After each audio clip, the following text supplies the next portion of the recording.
अजय देवगन की भूज मूवी की shooting cancel हो गई है। क्या? तुझे कैसे पता है? हेलो ऐप से देख, ये है हेलो ऐप। जैसे ही आप हेलो ऐप डाउनलोड करते हो, उस पर सर्च बार में हेलो ट्रेंड्स मिलेगा, जिसमें सभी ट्रेंडिंग न्यूज, वीडियोस, आर्टिकल्स मिलेंगे। उससे आप डे टू डे इन्फॉर्मेशन से अपडेट रह सकते हो। ये तो बहुत अच्छा ऐप है। मैं अभी डाउनलोड करके खुद को अपडेट करती हूँ।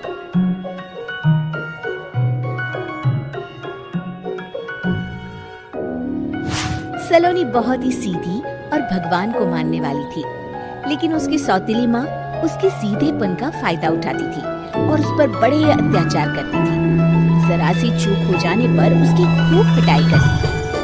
अरे सुनते हो, कोई लूला लंगड़ा देख इसकी शादी तय करो और इसे इस घर से बाहर का रास्ता दिखाओ। सलोनी के पिता जानते थे कि मीना एक चांडाल औरत है, इसलिए वो एक अच्छा घर देख सलोनी की शादी कर देते हैं। लेकिन वहाँ भी सलोनी से जलने वालों की कमी नहीं थी। सलोनी की ननद निकिता उसे बिल्कुल पसंद नहीं करती थी। सलोनी, बात तो सुनो जरा। जी कहिए। आज शाम को मेरे बॉस खाने पर आ रहे हैं। ध्यान रहे उनकी खातिरदारी में किसी प्रकार की कोई कमी नहीं होनी चाहिए। जी आपने कह दिया, बिल्कुल वैसा ही होगा। शाम को सलोनी जैसे ही गैस पर खाना चढ़ाकर वहाँ से जाती है, अभी इसके खाने का स्वाद बढ़ाती हूँ। निकिता गैस की आंच तेज कर देती है। थोड़ी देर में देखते ही देखते सारा खाना जल जाता है और पूरे रसोई घर में चारों तरफ धुआं फैल जाता है। अब आएगा मजा। माँ जल्दी आओ, यहाँ देखो सलोनी ने किचन में आग लगा दी। अरे तेरा सत्यानाश हो, कल मुही तूने ये क्या कर दिया? सलोनी की सास उसे बहुत डांट फटकार लगाती है। तभी मोहन अपने बॉस के साथ घर में प्रवेश करता है। अरे भाई मोहन, ये क्या तुम्हारे घर का क्या हाल हो रखा है? लगता है खाना जल गया है। चलो खाने का प्रोग्राम कैंसिल करो, मैं अपने घर जाके खा लूंगा।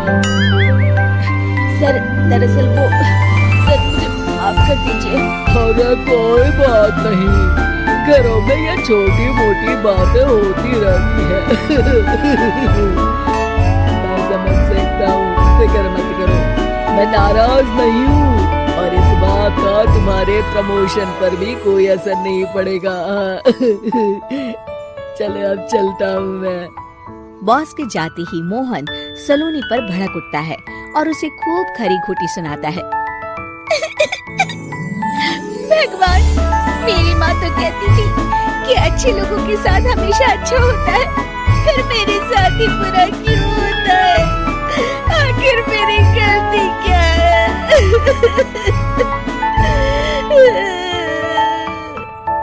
तभी आकाशवाणी होती है। बेटी, अब तुम्हें कोई दुख नहीं दे पाएगा। तुम्हारा बुरा सोचने वाले के मन की सारी बातें तुम पहले ही जान जाओगी। अगले दिन सलोनी निकिता को चाय देने उसके कमरे में जाती है। तब निकिता के मन में कुछ बातें चल रही थी। कल तो मैंने सिर्फ खाना जलाया था, अब तू देखती जा सलोनी, तेरा इस घर में जीना हराम कर दूंगी। अच्छा, तो ये बात है, अब इसे सबक सिखाना ही पड़ेगा। कुछ दिनों के बाद, सलोनी, मेरे कपड़े जल्दी से प्रेस कर दो, ऑफिस के लिए देर हो रही है। सलोनी मोहन के कपड़ों के पास प्रेस गर्म होने के लिए रख देती है और अपने कमरे में चली जाती है। तभी हॉल में निकिता आती है। सलोनी चुपके से उसे देख रही होती है। आज अगर मैंने ये कपड़े जला दिए, तब तो पक्का मेरा भाई इस सलोनी की बच्ची को धक्के मार के घर से बाहर निकाल देगा। अरे तू क्या मुझे निकलवाएगी? महादेव है मेरे साथ। ठहर जा निकिता, आज तो तेरी खैर नहीं। सलोनी अपने पति मोहन को बुला लाती है और निकिता की सारी करतूत दिखाने लगती है। निकिता गर्म प्रेस मोहन के कपड़ों पर रखकर अपने कमरे में चली जाती है। मेरी बहन इतनी बड़ी चालबाज निकलेगी, मैंने तो सोचा ही नहीं था। मुझे माफ कर दो सलोनी, मैं तुम्हें गलत समझ रहा था। मोहन निकिता को बुलाकर उसे खूब डांट फटकार लगाता है। उस दिन के बाद से सलोनी की जिंदगी पूरी तरह बदल जाती है। सलोनी हर किसी के मन की बात सुन लेती थी। दूसरी तरफ निकिता का कोई भी दांव सलोनी पर नहीं चलता था और आखिरकार वो भी सलोनी के आगे घुटने टेक देती है। फिर एक दिन सलोनी की सास की सहेली ममता अपनी बहू कविता के साथ वहाँ आती है। कविता मन ही मन कहती है, अरे ये बुढ़िया पागल है जो मुझे यहाँ लेके आ गई। कहाँ मैं अपनी किटी पार्टी छोड़ के इसके साथ यहाँ मरने आ गई। पता नहीं कब तक इसे झेलना पड़ेगा। अरे ये जल्दी मरे और इसकी सारी जायदाद मेरे नाम हो जाए। सलोनी कविता की सारी बातें सुन लेती है। अरे कविता, तुम अपनी सास की जायदाद के लिए उन्हें झेल रही हो और उनके मरने का इंतजार कर रही हो।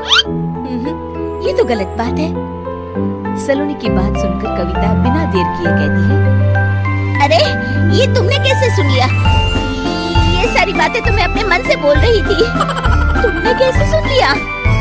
बस फिर क्या था, ये सुनते ही कविता के बगल में बैठी उसकी सास उसकी चोटी पकड़ लेती है। क्यों रे कलमुही, तू मेरे बारे में ये सब सोचती है? मम्मी जी, मुझे माफ कर दीजिए। बड़ी आई मेरी जायदाद लेने वाली।